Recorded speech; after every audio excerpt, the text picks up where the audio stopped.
سلام بنات، كي دايرين؟ لاباس عليكم؟ اش اخباركم؟ كنتمنى تكونوا بخير وعلى الف خير. كنتمنى تكونوا صحه جيده واموركم هانيه. اليوم ان شاء الله فيديو جديد كيف ما كتشوفوا. ما عرفتش اش كنقول، المهم حيت الصوت لان جاني الفيديو طويل وصريته. المهم هنايا البنات روتين ديال التقضيه ديال 15 يوم. المهم داكشي اللي كاين غادي نشاركو معكم. المهم من الدار هنايا جاب واحد الكيلو اللحم، وباقي عندي 4 الميكات. شوفوا البنات، انا الميكه كندير فيها 4 بحال الكيلو كنقسمو على 4 المرات. المهم باقي عندي هكا 4 الميكات. قلت لي جيب غير كيلو، الله يجعل شي بركه. هاد اللحم واللي باقي عندي راه يدي لي الشهر ولهيه. الدجاج باقي عندي شي طير ونص ديال الدجاج. وعندي الحوت من الدار دابا خدام في المرصه. يعني ملي كيكون الحوت واجد راه كيجيب معاه شويه الحوت. ايوا هادشي اللي كاين. ماشي ديما وكيقول لك، وانا ملي كنقول ليه جيب الحوت جيب، كيقول لي واش انا اللي صورته غنجيبو لك حوت؟ راه ما يمكنش، راه خاصني، راه كاينين التزامات اخرين. خاصكي بزاف د الحوايج، راه ماشي أنا اللي صورته غادي يجيبو لك حوت. ايوا وهادشي اللي كاين. صراحه انا كنحماق على الحوت. وهنا عندي التقليه البنات، عندي تقريبا 2 كيلو جاب لي تاع التقليه. غادي نغسلهم. وبحال هكا هاد الكرشه كناخدها كيف ما كتشوفوا. نسلتها هكا بالموس، كنخرطها هكا بالموس مزيان. صافي ونغسلها واحد 2 غسلات ولا 3. ونرقدها في الحامض وفي الخل. ونخليها مرقده تاني، نعاود نغسلها واحد 3 الغسلات ونديرها في الشبكه تسقطها. المهم بنات، انا راني حكيت ديك التقليه، حكيتها هكا مزيان وغسلتها نقيتها. شوفوا نقيتها.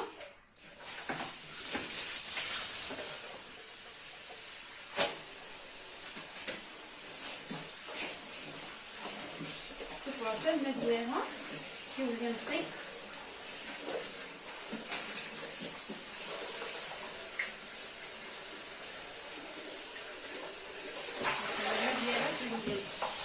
صافي دابا غادي ندير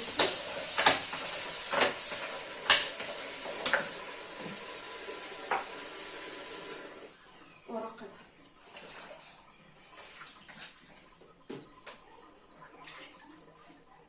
انا الخل والحيمه هي راه تسقطات.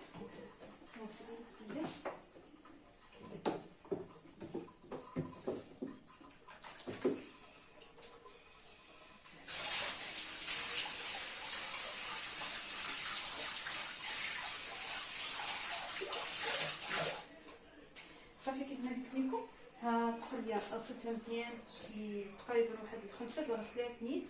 عاد فاش درتها هكا في الخل وخليتها واحد شويه. صافي دابا ان شاء الله غادي ندوز باش غادي ناخذ ديك الحيمه ونديروها هكا على كيف ما قلت لكم على 3 ديال المليون.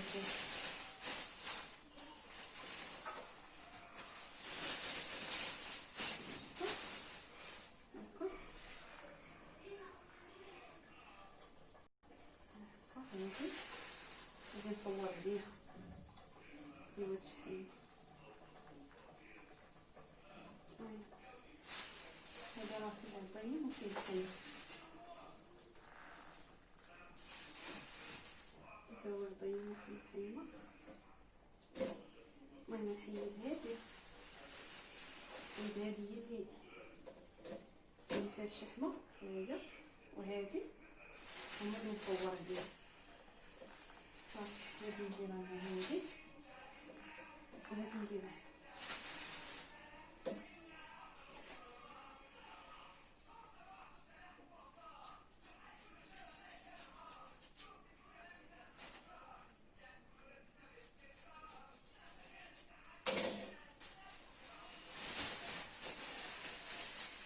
ملي ما طيبت نيت اللحم حتى ما نطيبش اللحم. اليوم طيبت اللحم من الكونجيلاتور ودرت الخضره اللي كانت عندي كامله خلصتها. كانت باقا عندي جوج قريعات، كانت باقا عندي جوج هذاك اش كيقولوا ليه بسباس، وكان عندي اللوبيا وخيزو. المهم خلطت الخضره كامله. صافي هذا انا غادي نديرهم دابا في الثلاجه.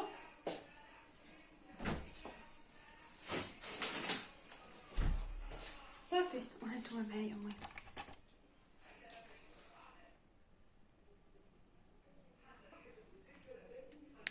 المهم بنات هانتوما كيف ما كتشوفوا من بعد ما غسلت اللحم درتو في الثلاجه حيدتو عليا خاشفه ولا تقليه هي عقدتها في الخل. دابا غادي ندخل بهاد الخنشه ديال الخضره ونشوف واش من جاب ليا. كنتم عارفين خديت الرجاله كتكون لا المهم جاب لي اللوبيا، جاب لي كيلو تاع اللوبيا.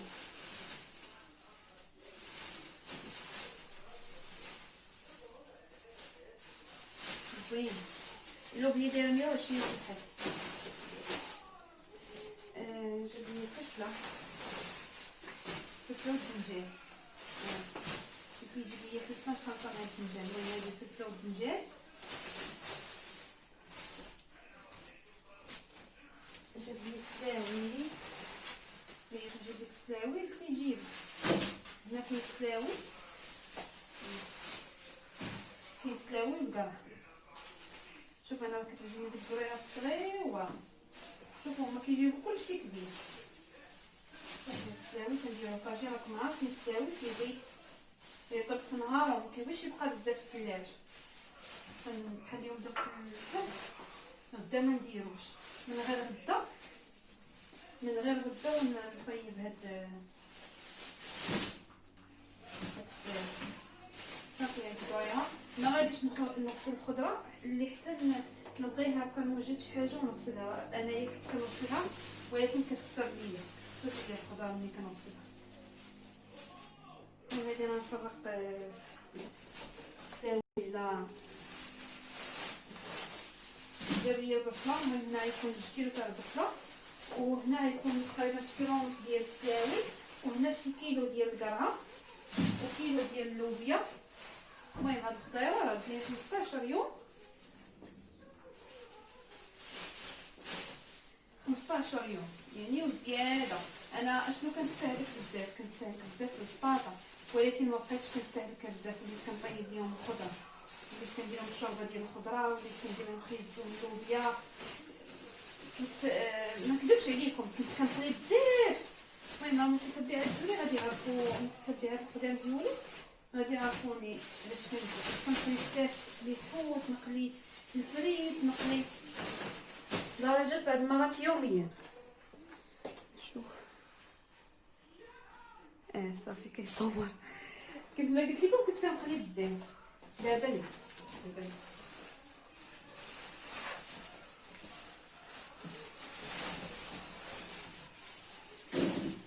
هيزو ها هو مزيان.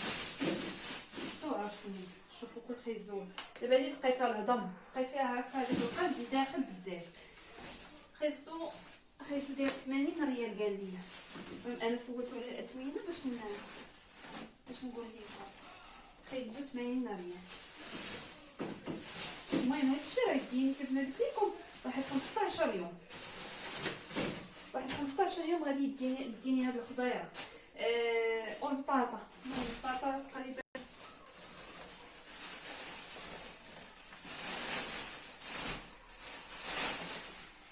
اللفت هذا الفوق. جاب لي هاد اللفته اللي فيها الموف وهاد اللفت الطويل الابيض. قال لي واش نجيب اللفت يجيب غير شي كيلو ما تكثرش. القرعه جيب كيلو ما تكثرش. صافي هنايا كاينه بطاطا. دابا كاين الطوبه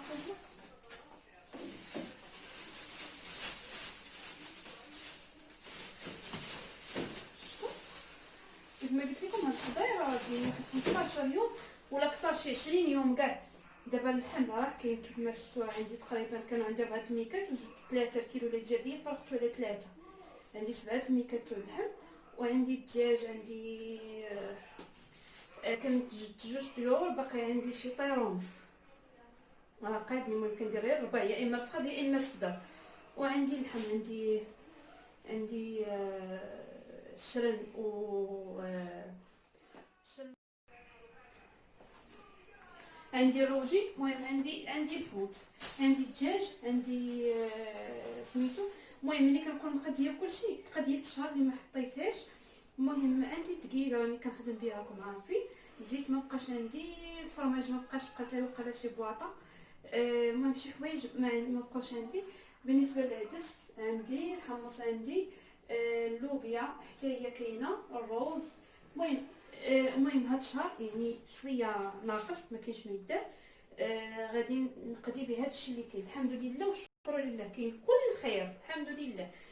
نقضي دابا ملي كتكون عندي كلشي للدار كنكون مرتاحه يعني. كنكون مرتاحه فكل نهار وكندير لي بروغرام ديالو كل نهار شنو خصني نوجد وغاده بحال هكا. ملي ما تكون عندك حتى شي حاجه كتفكري انك خصك تنوضي تمشي تقداي اللي تجي ثاني تجي توجدي غدا وصافي. ملي كتكون عندك البطاطا مغيسه هنا البطاطا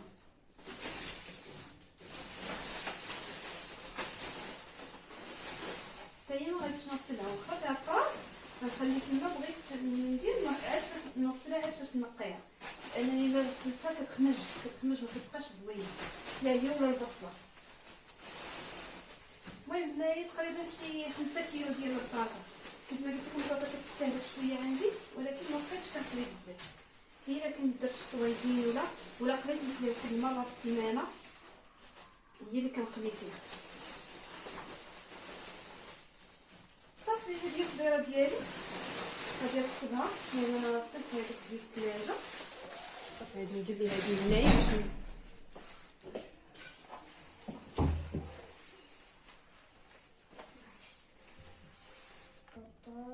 المهم انايا كنكمل معكم الهضره. دخل عاد جاب ليا الخرشوف. المهم خير ملي كيجيب دقات ديال البنات. جاب لي الخرشوف. المهم هذا نقسمو جوج مرات، المهم راه كثير كاع جوج مرات وكثير عليه، غيكونوا هنا شي 3 ديال الرباط. هو ما خداش جابو ليا مع صاحبو. صافي هادشي اللي كاين. انا غادي نقي الخرشوف ونقيه ونسلقو مع الحامض ونديرو في واحد البواطه ونخليه في الثلاجه لتحت، راه كيبقى حتى السيمانه. المهم طريقه كتشهد المطبخ خوخه الله يحفظها حتى هي تعلمنا منها بزاف الحوايج. وصافي والربيع قزبر ومعدنوس.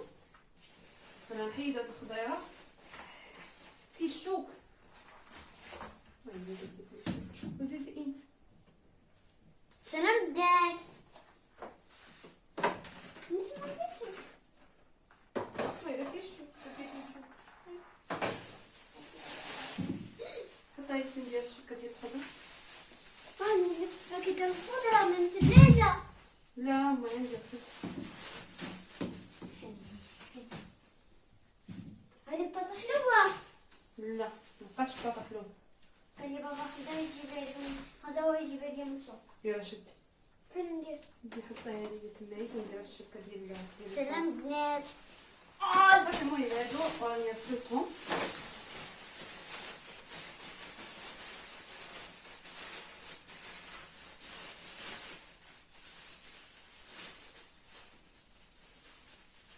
إنهم سلحوني إنهم سلحوني.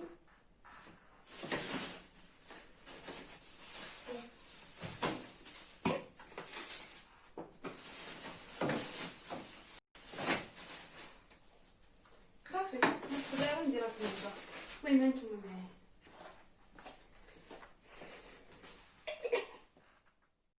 المهم البارح عييت البنات بقيت كملت والو. المهم دابا غادي نشارك معكم. سلام بنات، كي دايرين؟ لاباس عليكم؟ واش اخباركم؟ كنتمنى تكونوا بخير يا ربي وفي احسن الاحوال. اليوم ان شاء الله فيديو جديد وروتين جديد. المهم هنايا كيف ما كتشوفوا شحات البصيله وشحات الفلفله. وهنايا انايا ما كان لاصوص تاع المطيشه ما كنديرش مطيشه، ما كنحكش مطيشه، كندير غير مطيشه الحك، ندير معها شويه زيت البلديه والزعتره والمليحه، هادشي اللي كندير. المهم سالت ليا مطيشه ما بقاتش عندي. صافي فاش درت واحد شويه ديال مطيشه الحك هو اللي بقى عندي درتو كامل. وهنا مطيشه وحكيت مطيشه. المهم غادي نعمر لهم البيتزا البارده. صراحه كنت خدامه في البيطار درتهم دابا في الكونجيلاتور، يعني راكم عارفين ملي كتبقاي ديري هكا في يمو كيشدو اليد وتعطلت. المهم غادي نوجد لهم هكا بيتزا هكا بالزبده. المهم البوطاجي حكا بتيت وبجافي. المهم هاد البيتزا رصيتها واحد السيده نيت البارح، صايبت لها البيتزا قلت لها ما نقولش لكم كاع كيفاش جات فنه، ما هي ديال القمح. شوفوا شحال رقيقه وشوفوا شحال زوين، هانتوما زوينه بزاف. المهم غادي نغمر ليها هكا.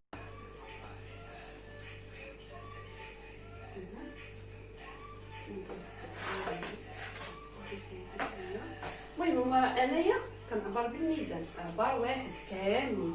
هي وحده كتجي شويه غليظه وحده كتجي رقيقه، يعني فاش سميتو واحد السيده قالت لي راه وحده كبر وحده كنقول لها لا راه نفس القياس. هو لا بانت لك وحده صغيره عارفه راه غليظه على الاخر، لا بانت لك وحده كبيره عارفه راه رقيقه على الاخر. المهم بالنسبه للعبار كندير فيهم 230 غرام. البيتزا 230 غرام، فاش كندير بيتزا وحده فيها 230 غرام اولا 250 غرام. بالنسبه للبيتزا كندوزها ب 120 ريال قلتي.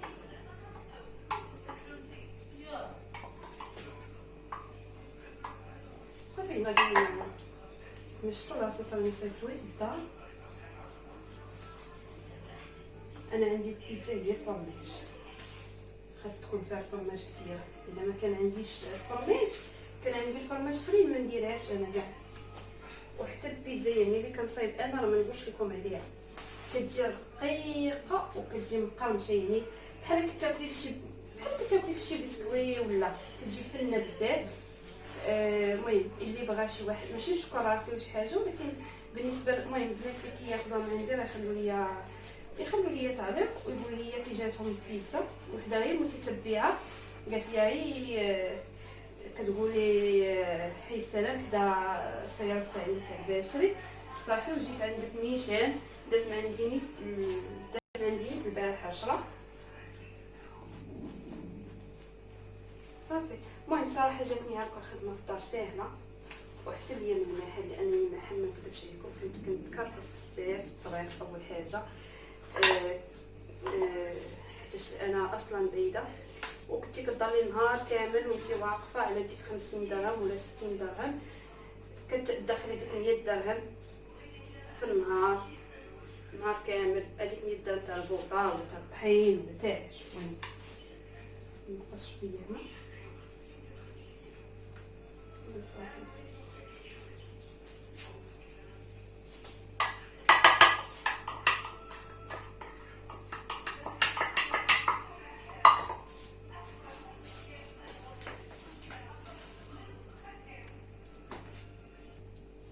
المهم انا ما بقديش بيتزا، ولكن غادي نقلب اللي كاين في الدار. هنا عندي الفلفله والبصله اللي قطعتها هكا، الفلفله طويله وحتى البصله شنفتها صافي. وغادي ندير ان شاء الله باش غادي نعمر البيتزا. شفتوا ديري يديا باش نوزع ديك الفلفله والبصيله هكا على البيتزا كامل. كتجي ديك البصيله كيف شفتوا معيسكه، واللي ما كيفاش البصله ما يديرهاش. انا ولادي راهم كيقولوا لي لا بصله الفلفل كنبززها عليهم، ملي كيبداو ياكلوا كيبداو ينقوا.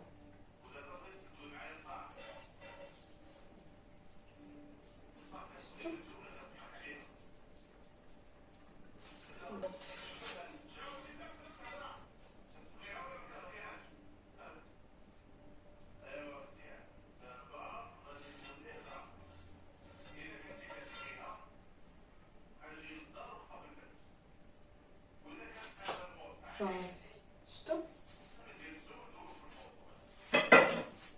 دابا هما واجدين. نجيب واحد الكيس ديال الطون كنت ندير هاد الشيء هو اللي كاين.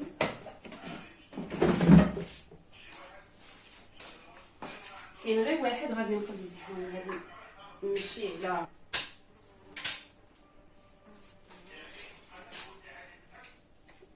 على هاد هاكا البيتزات كاملين البنه وصافي. المهم هذا راه خاصهم واحد 3 الحكيكات على الاقل.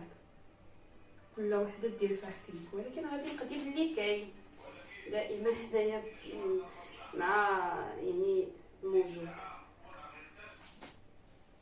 شفتوا صافي الزيتون ما كاينش.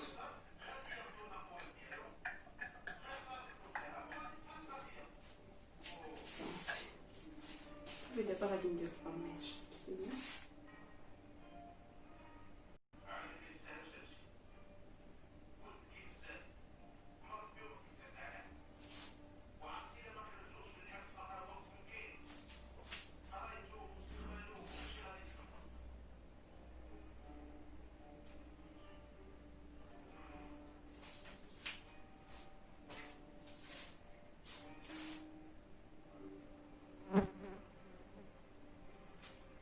شفتوا صافي. وغادي ندوز باش ندير لهم شويه العصير. نحط الفرماج اللي باقي لان ملي كنت كنحك جاني مكونجلي وداروني في يديا منقدرش نكمل.